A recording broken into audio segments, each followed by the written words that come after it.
Hello everyone and welcome back to TowerGate. It is TowerGate day number 417. 417, May the 2nd, Wednesday. Well, you know what we do on Wednesday? We take out the trash and I have chicken. Every Wednesday. I take out the trash and I have chicken. Thank you so much for tuning in. Please tell me that Giuliani's master plan to end the Mueller investigation in 2 weeks wasn't for Trump to have to sit down and answer 48 essay questions. I don't know if that was the plan or not, but it's a bad plan if that is the plan. It was about 2 weeks ago that Giuliani came along and said, joined the team and said, yeah, well, I'm going to end the Mueller probe in about 2 weeks. So we're all thinking, great, he must have some information from the New York FBI office there in southern New York, some information about the threats made by Loretta Lynch and possibly backed by James Comey, and to alter the investigation into the Clinton Foundation or what have you. Something. We thought that he must have something, some card to play, something he was going to sit down and say, okay, Uncle Bob, here's what I got. This is damaging to your client, or this is damaging to Hillary, or this is damaging to Comey. Apparently, he has nothing. He has nothing, obviously. And the Mueller probe doesn't look like it's going to be ended in 2 weeks. And we can assume at this point, because these essay questions came out, that 48 questions that he wants Trump to answer, that maybe Giuliani is on board with this idea, which is insane.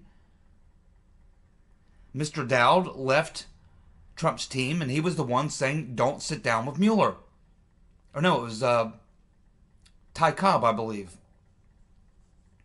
But the other lawyer is the one who says, yeah, maybe we should talk to him. Trump apparently wants to talk to Mueller. Trump apparently believes that he can sit there and he says, well, I'm innocent, therefore I have nothing to worry about. I'm smarter than they are. I can do this. Tell them if I answer the questions in the probe. It's not going to happen. I understand why he feels that way. He's innocent. And if you're innocent, you're like, hey, I have nothing to fear. But these guys are on a mission to take down the president, period. It doesn't matter if he did anything wrong. This is a witch hunt. This is a decapitation. It's a coup. And if you look at these questions, they are perjury trap questions. These questions, so-called questions, if these were real questions and there was real evidence of real wrongdoing, anyone who's ever been in a courtroom, been on a jury knows, these prosecutors don't ask you essay questions when they have evidence against you. The questions they ask you are yes and no answers. Did you do this? Did you say this? Did you take this action? Did you go here? Did you go there? Did you witness this? Whatever. They're yes, no questions because the prosecutor has the evidence. He doesn't need the essay question.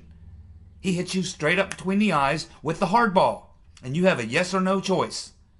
If you say yes, you agree, whatever, yes or no, you lie, you tell the truth. Either way, he's got the evidence.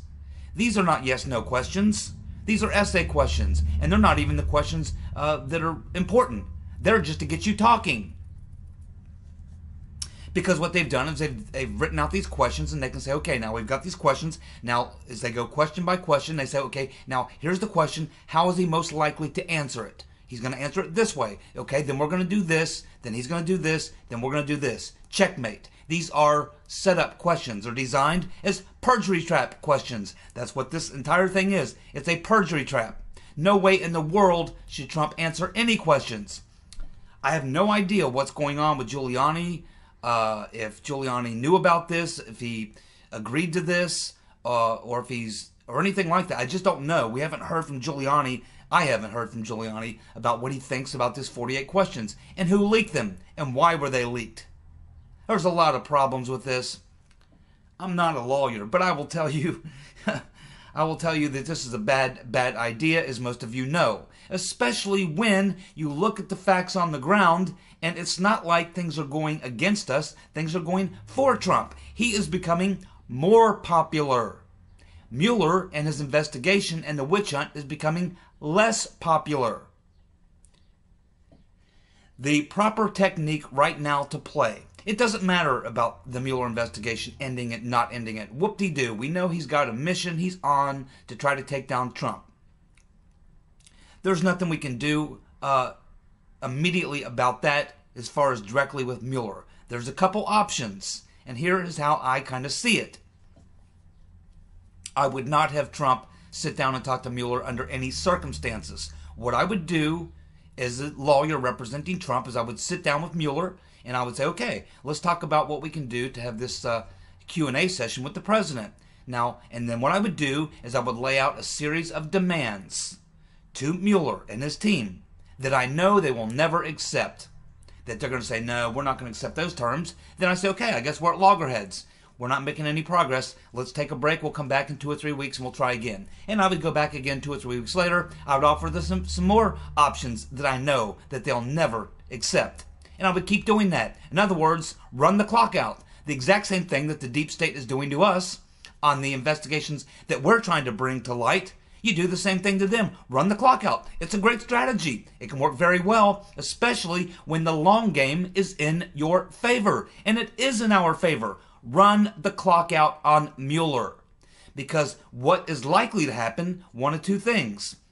We are on the verge of getting the IG report.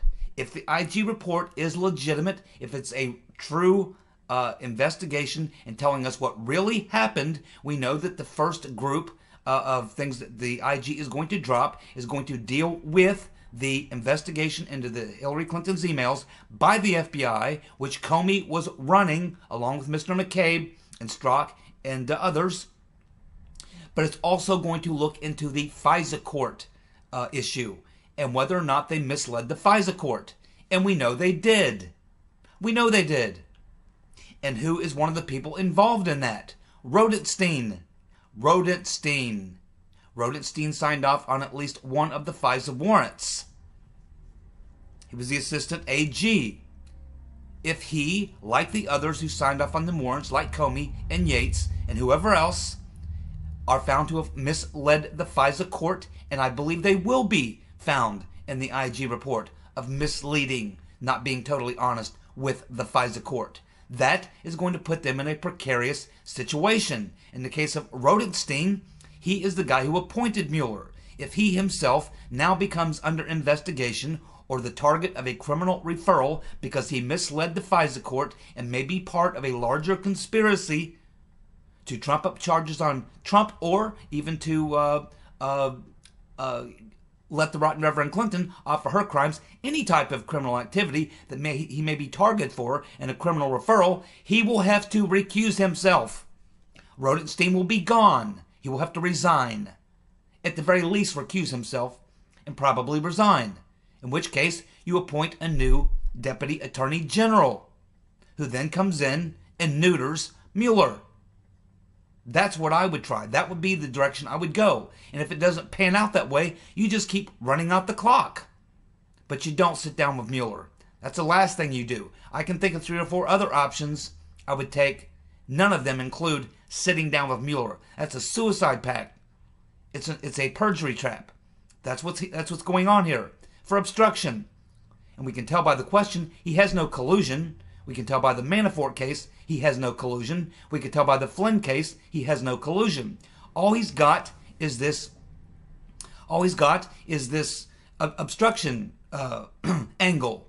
And we know that Comey is going to be found liable by the IG for being a part of covering up the rotten Reverend Clinton email investigation. He's also made false statements to Congress and possibly even to the FBI or the IG if they've interviewed him. Comey is going to be the chief witness. The chief witness. If your chief witness is now the target of a criminal referral, and the Attorney General who appointed you is the target of a criminal referral, guess what? It's over.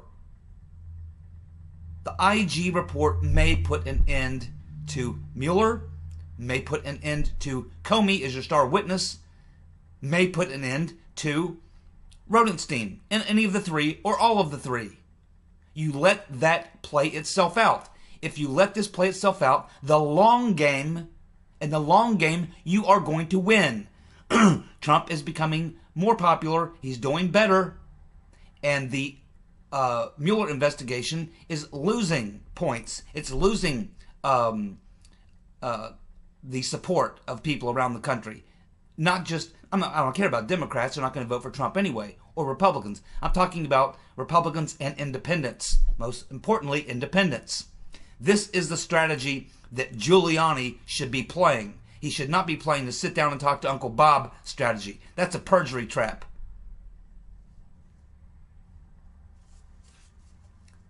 Run the clock out. Let the IG report come out. See who gets hit with criminal referrals. I can almost guarantee you Comey is going to be hit with criminal referrals. Very likely Rosenstein. He was involved in misleading the FISA court. That was the whole purpose of getting the Mueller investigation.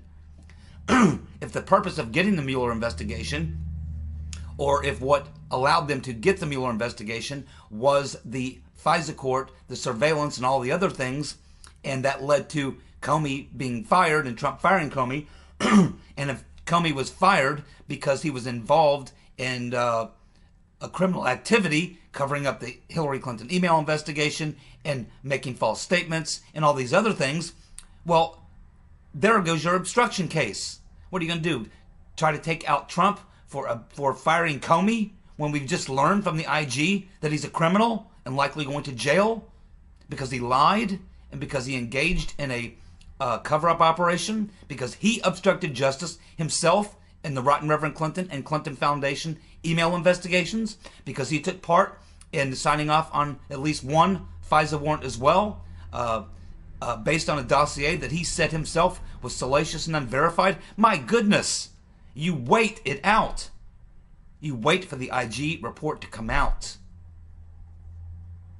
And you stonewall Uncle Bob. That's how you play it. That is how you play this situation, Rudy. You don't tell Trump, yeah, go ahead and sit down and talk to Uncle Bob. He's got 48 questions for you. No, he's got about 500 questions, because each of those questions will have 50 follow-up questions. There's no time limit either. They don't want any time limit. They could have Trump there for 3 days. What a stupid move. Rudy, do not let Trump, even if he wants to, do not allow him to talk to Uncle Bob. You will regret it. I know I'll regret it. All of you will regret it. You know what I'm talking about. My goodness. Trump needs me. He needs me. He should give me a call. He should give me a call. I know I could do better than what he's getting now. All right, let's move on to some more current news. You'll like this story. Actually, you won't. Judge Colleen McMahon in the Southern District of New York has ruled that the CIA can selectively divulge information to selected reporters in emails, yet withhold that information from other journalists or members of the public when they seek the same information under Freedom of Information Act FOIA requests. Did you get that? Let me try one more time. The Southern District of New York judge has ruled that the CIA can selectively divulge information to selected reporters in emails, yet withhold that very same information from other journalists or members of the public when they seek the same information under a FOIA request. That's right, you heard it right.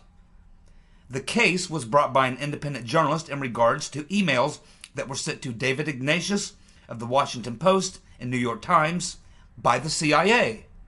Also, emails that were sent by the CIA to Scott Shane of the New York Times and to Siobhan Gorman of the Wall Street Journal. In other words, the CIA sent emails to these journalists. And based on that, this independent journalist said, okay, well, you sent these guys these emails. I want, through a Freedom of Information request, I want those emails that you sent those journalists. And they said no. So the judges ruled that the CIA can do that. See how that works? Now, the CIA says that the emails that were sent to these journalists are most likely telling them not to publish classified information. We all know that's bullshit. We know it's bullshit. You see, the CIA mostly leaks disinformation by telling journalists that the information is off the record or not for attribution. The CIA gets their weapon deployed without the public finding their fingerprints at the scene of the crime. This is how they propagate propaganda and use mind control and various other things. The CIA can pump out anything they want. But if you would like to request a FOIA request and be able to get that information that they pump out as propaganda, which the CIA weaponizes propaganda to control us, to control what we think, and to shape media narratives, and to shape our way of thinking. That's what they do. They're in the disinformation business, and they weaponize information at the CIA. Just so you know that ruling came down and how it all works. Don't like it? Eat spam. Now, I'm going to make a prediction because I was just talking about why we should wait for the IG report to come out. Why we should wait for the IG report to come out before we make any rash moves or make any deals with Uncle Bob. I believe that the IG will give a criminal referral to Comey for a lot of reasons, but I'm going to focus on the main reason, the one he can't walk away from. Of all the things he could offer a criminal referral on, the following is why he almost certainly must. The IG will give a criminal referral to Comey for at least one count of obstruction. We know for sure Horowitz knows that McCabe and Comey sat on the Wiener emails for over a month, nearly 5 weeks, purposely to hide that evidence. Louis Gohmert went on a Fox station and he stated that the FBI agents have come forward to testify that FBI agents from the New York field office demanded that the FBI and the DOJ investigate what they found and threatened that they would resign and go public over the obstruction by Comey and Lynch. So what Gohmert was saying was, we have had FBI officials, people who work at the FBI, who know about this, come into our committees here in Congress, and they've been referred to the IG, Horowitz. He has interviewed them just like we have, and they're telling us, and then they likely told the IG the same thing, that they are quite aware that what forced Comey to reopen the Clinton email investigation 11 days before the vote was because he was pressured by the New York FBI field office, who said, look, we gave you this stuff a month ago, and you've been sitting on it. That is obstruction. It's important. It's important. If you do not initiate this investigation, they said, these FBI agents in the New York field office told Congress, told Gohmert and his committee, and they've probably told the IG, we told the FBI and the DOJ and DC that we would resign from our jobs and go public. That's why Comey had to reopen that investigation, and it shows that they sat on the information for more than 4 weeks, almost 5 weeks, and they had no intention of letting us know about all those State Department emails on the Wiener laptop. They were going to cover it up. The IG has this information. Now, Horowitz may also know from reading those texts that we've all seen that there was a conference call, and we've got the text from the conference call where Lynch was using language that suggests extortion. Lynch also, along with Comey, sent in a special team to oversee the Southern District FBI office on this case. And there is suspicion that Lynch threatened to charge NYPD cops for the murder of Eric Garner if they pressed on the issue. Let's see how the IG Horowitz digs into this. Comey is definitely, along with McCabe, guilty of obstruction. And Lynch is likely involved as well. All three, McCabe, Comey, and Lynch, set on those emails and only released them when they were forced. They were trying to cover it up. That's called obstruction. The same thing that Mueller is trying to get Trump on. If this is proven, and I believe it's already proven, we already know this happened. And because we know what happened, and we know that the IG has it, because Gohmert told us on Fox News that they came to his committee and that they were referred forward to the IG. The IG knows it. These committees know it, who are investigating this. They know this all happened. The IG knows this. It's going to be in his report. And it's going to result in a criminal referral for at least Comey and McCabe, and likely Loretta Lynch as well. So the criminal referral will happen. There will most likely be charges by John Huber to follow the release of the IG report, and criminal referrals. This would basically neuter any obstruction case against Trump, because Comey himself would now be the target of a criminal referral for obstruction. You can't have your star witness himself a target in an obstruction case and have the jury or anyone take you seriously. The verdict, the IG report should neuter Mueller once and for all, because his star witness in obstruction, Comey, almost certainly has to be on the receiving end of a criminal referral, based on what we just learned, which we've already known.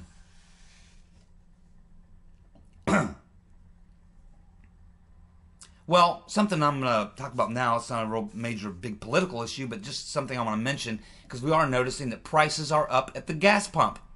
That's generally not always good for a re-election year, because the party in power usually gets blamed if we're paying a little too much for gas. So people were kind of freaking out. Are we looking at, back to where we were 3 or 4 years ago, where gas was $3.50, $4 a gallon? Is it something like that going on? No. No. Put your minds at ease. There's nothing like that going on. What we are seeing is called market forces, as you see in capitalism. What you have is you have a less supply and more demand. That's all that's going on. It's supply and demand. The global economy is growing. We have a growing economy here in the U.S. China is growing. You have almost all the first and second world countries, major producing countries, are in a bit of an economic growth. It's not like dangerously inflationary or anything like that. It's good, strong, moderate to healthy, very healthy growth that we're experiencing. When you have growth, you also have more energy demand. And the situation we have in the U.S., and the reason why we're paying slightly higher gas prices, is because we are now into the driving season, which starts in April and ends in September. And we entered this April with 1.3 million barrels less in reserve than what we had last year. So we're seeing a little increase in gas prices. But the average price right now is at $2.81. I think it might top out somewhere in the middle of the summer, maybe around $3 to $3.10. I doubt it will get much over $3. We're not heading to $3.50, $3.60, or $4 a gallon, anything like where we were 3-4 years ago. It's not that kind of a situation. It is simply that we have a higher demand and slightly less supply on hand at the beginning of the driving season. No need to panic. And in fact, this is actually good, because this is going to motivate oil producers, petroleum producers, and refiners to ramp it up. They're in the market business. They want to gobble up that demand, so they will start producing more. We also know that Trump is working bigly on eliminating regulations and opening up new areas for drilling. It'll take a little time to get these operations going, but in the next 2 to 3 years, by 2020, gas prices will be back down to an average somewhere around 260, 270, 280 a gallon.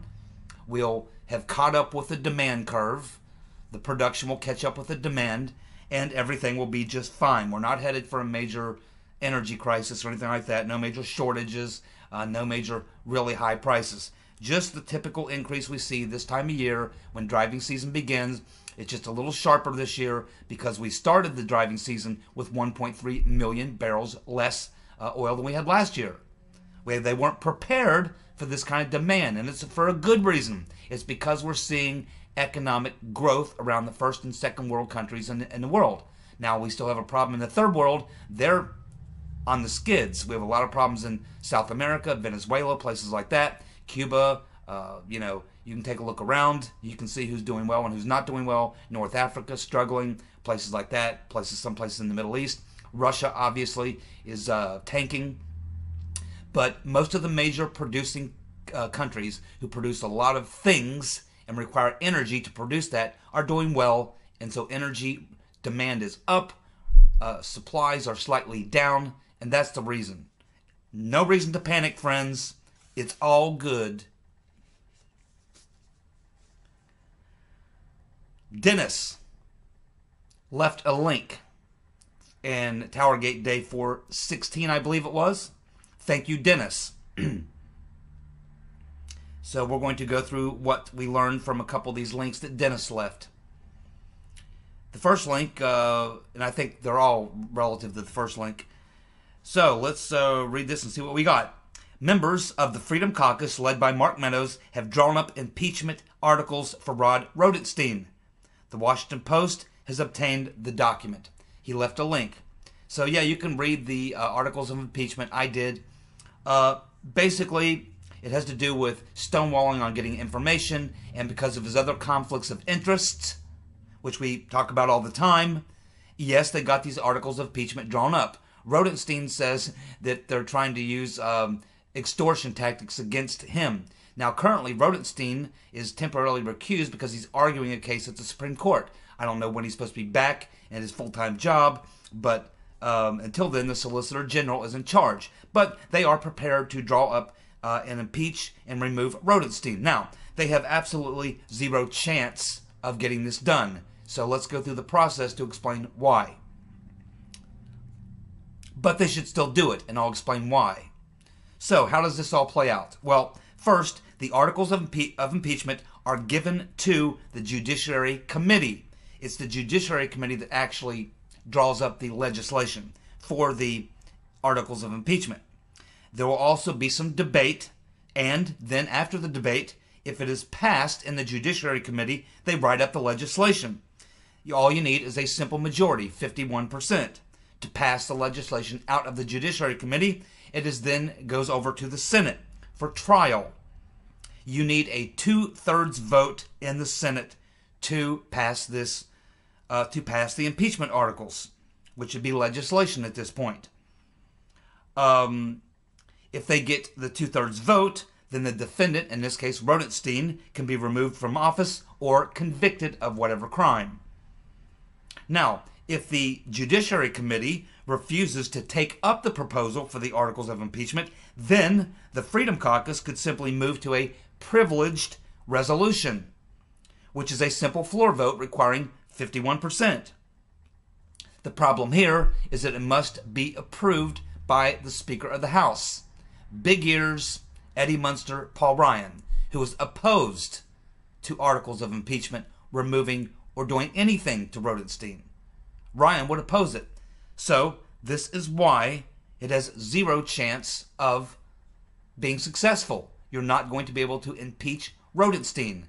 Even if you make it through the Judicial Committee, which I'm not so sure you even make it through there, but even if you do, you go to the Senate, you are not going to get a 2/3 vote in the Senate to remove Rosenstein. Not enough Republicans there. And there'll be several Republicans that wouldn't vote for it. I wouldn't be surprised if they couldn't even get half of what they need in the Senate. You ain't going to win it that way. And if they try to go through the privileged resolution at the House level, Paul Ryan is going to throw a wrench in your spokes and stop it. So it's not going to happen. But they should do it anyway. They should go through the motions. Why? Because it increases massively the political pressure, which is what they're trying to do. They know that they're not going to be successful. It is a political move, not, a move that they think they really can be successful at. But you want to do it because you want to keep applying the pressure. Apply more and more pressure. Because eventually, Rosenstein will start to hate his job. He's already hating it. He's under tremendous pressure now. When the IG report comes out, he probably will have to resign anyway, or recuse himself, one of the two. It's just a way to add more pressure. Now, maybe the Freedom Caucus has already gotten word from the whispers in D.C. that there's a lot of whispers there. Maybe they've already gotten word that Rosenstein is going to be targeted because he was part of the FISA warrant process. He signed off on at least one, maybe two. He knew about and was aware of how they used the fraudulent information to get the FISA warrant. And he's part of this cabal. Maybe these Republicans have gotten wind of that, and so they're just trying to get out ahead of it. Maybe they want to have the impeachment articles drawn up and ready to go because they haven't launched them yet. But the rumor mill in D.C. is saying that the IG report is coming out on May the 15th. If that is true, and the report comes out on May the 15th, and they already know that Rosenstein is going to be a possible target for criminal referral, or at least having taken part in misleading the FISA court, then you drop the articles of impeachment, then maybe you get the votes. Maybe you get Ryan, because then you can put pressure on Ryan. You can put pressure on any Republican in the Senate. You can put pressure on even Democrats in the Senate. You have a much better chance to release this right after the IG report comes out, which we understand could happen by May 15th.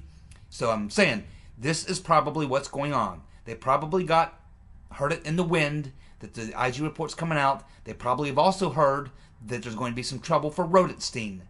And they want to make sure that as soon as it comes out and the criminal referral is made, now they have reasons, because if you read what's in the articles of impeachment, they talk about his being involved in the FISA warrant, misleading the FISA court, all the things that would probably be the reason he would be targeted for criminal referral. They've already included that language in here. It's ready to go. It's written up as if the criminal referral has already occurred. So probably a day or two after, a week after, something like that, maybe an hour later, I don't know. Criminal referral comes out, IG report comes out, then the criminal referral, boom. They drop these articles of impeachment, and there goes Rosenstein. And there goes Uncle Bob right along with him. That's the play. You heard it here first.